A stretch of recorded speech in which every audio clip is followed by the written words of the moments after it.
Hello, mambo vipi? Hivi ndivyo unaweza kupata TIN certificate, yaani cheti cha TIN, utambulisho wa wafanyabiashara. Cha kufanya kama ni wa kwanza, subscribe, like na share video hii kwa watu wa karibu. Cha kuzingatia, nenda Google Chrome, usearch IDRAS. Na hapa utaenda moja kwa moja kwenye ukurasa wa IDRAS, ambapo ukurasa huu ni mpya, utapaswa login. Kwa kwenda sehemu ya login, na hapo utajaza taarifa zako za TIN pamoja na password.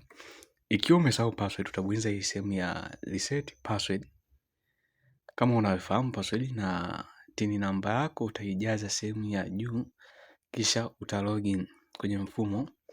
Baada ya kulogin, utaenda sehemu ambayo imeandikwa POT.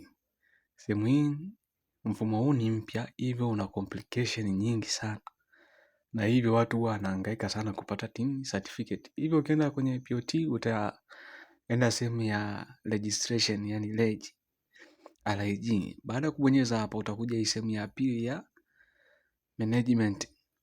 Utabonyeza hapo sehemu ya management. Hapa ndio utafikia moja kwa moja kwenye TIN yako. Utascroll chini. Baada ya kubonyeza sehemu ya management, utaona neno view TIN certificate.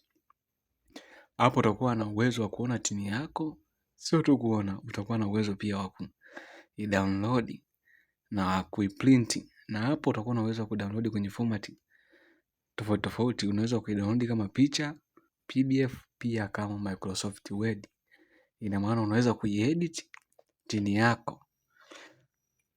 Kama unapenda video kama hizi, subscribe, share, pia comment. Nini unataka video gani, unataka elimu gani kwenye video ijayo? Chao, asante kwa kunisikiliza. Tukutane kwenye video ijayo.